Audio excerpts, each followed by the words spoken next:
પાવી જેતપુરમાં ભ્રષ્ટાચારનું diversion 6 કરોડના ખર્ચે લોખંડની રેલિંગને બદલે વાંસના બંબુ લગાવાયા. છોટાઉદેપુર જિલ્લાના પાવી જેતપુર નજીકથી પસાર થતી ભારજ નદી પરનો બ્રિજ 2 વર્ષ પહેલા તૂટી પડતા રાહદારીઓ માટે નદીના પટમાં અગાઉ 2 વાર ડાયવર્ઝન 6 કરોડના ખર્ચે બનાવ્યું. તે પાણીના પ્રવાહમાં ધોવાયું. ફરી આ વર્ષે જે ડાયવર્ઝન બનાવ્યું તે રાહદારી માટે ખુલ્લું મૂકવામાં આવ્યું. તેમાં કોન્ટ્રાક્ટરે વેઠ જાણે ઉતારી છે. લોખંડની કે પાકી પેરાફિટની જગ્યાએ વાંસના બંબુ લગાવ્યા, જે રાહદારીઓ માટે જીવનું જોખમ કહી શકાય. આવનારા સમયમાં ફરી 40 કિલોમીટરનો ચક્રાવો રાહદારીઓને લગાવવો પડશે. એટલા માટે કહી શકાય કે 2 વર્ષ પહેલા બ્રિજ તૂટી પડતા પ્રથમવાર 2.31 કરોડના ખર્ચે નદીના પટમાં ડાયવર્ઝન બનાવ્યું અને તે પ્રથમ વરસાદમાં જ ધોવાયું.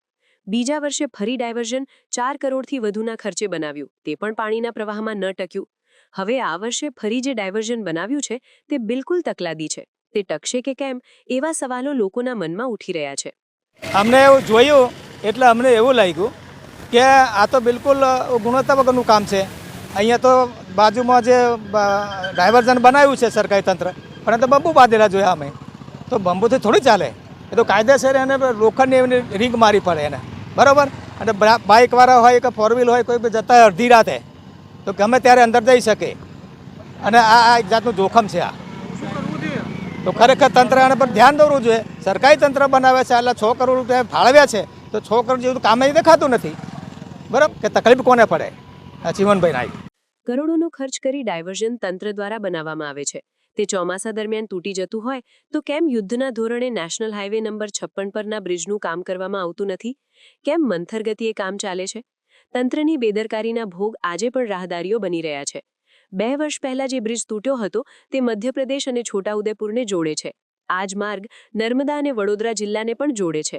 એટલે આ માર્ગ પરથી હજારોની સંખ્યામાં રાહદારીઓની અવરજવર રહે છે.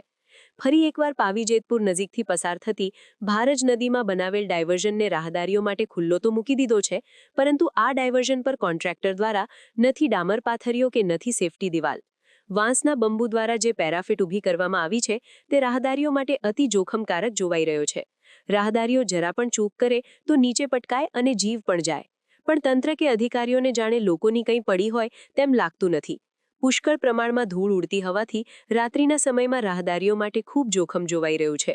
હવે આ જે ડાયવર્ઝન બનાવેલું છે છોટાઉદેપુર જિલ્લાના જેતપુરમાં, એ હાવ હલકી ગુણવત્તાવાળું છે અને વાંસ લગાવેલા છે. બંબુ વાંસ ચાલે નહીં. અને ખરેખર આમાં કોઈ કે ગાડી લઈને પડશે ને મરી જશે, એ જવાબદારી કોની? અધિકારીઓની રહે અને કોન્ટ્રાક્ટ ઉપર એક્શન લેવી જોઈએ. ડાયવર્ઝન તો હાવ ખરાબ છે અને વ્યવસ્થિત ડાયવર્ઝન બનવું જોઈએ. કરોડો રૂપિયા આજે સરકાર લે છે નદીમાંથી, રોયલ્ટીમાંથી, તો એ રૂપિયા નાખો ને પણ આમાં, તો પ્રજાને મુશ્કેલી નહીં પડે. દિનેશ નાયક. અગાઉ 2 વખત જે ડાયવર્ઝન બનાવાયા હતા તેમાં પાણીના નિકાલ માટે 140 પાઇપો લગાવવામાં આવી હતી. હવે વેઠ ઉતારવાની પરાકાષ્ઠા જુઓ. ફક્ત 6 પાઇપો નાખી માટી અને રેતીથી બનાવે ડાયવર્ઝન ખુલ્લું મૂકી દીધું. અહીંથી અધિકારીઓ પસાર થાય છે. શું ભ્રષ્ટાચારનું આ ડાયવર્ઝન તેમના ધ્યાને નહીં આવતું હોય?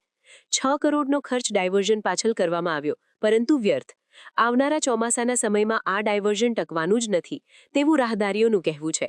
2 વર્ષથી વધુના સમયથી પુલ તૂટી ગયો છે, જેને લઈ સરકાર દ્વારા નવીન પુલની મંજૂરી મળી પણ ગઈ છે. પણ જે કામગીરી કરવામાં આવી રહી છે તે બિલકુલ મંથર ગતિએ. જો પુલ બનાવવાની કામગીરી યુદ્ધના ધોરણે કરવામાં આવી હોત તો કદાચ લોકોના ટેક્સના પૈસા પાણીમાં વહી ન ગયા હોત. સમાચારની અવનવી અપડેટ જોતા રહો નિખરતા ગુજરાત ન્યૂઝ સાથે. નિખરતા ગુજરાત ન્યૂઝને લાઇક, શેર, સબસ્ક્રાઇબ કરો અને બેલ આઇકન દબાવીને સમાચારની ઝડપી માહિતી મેળવો.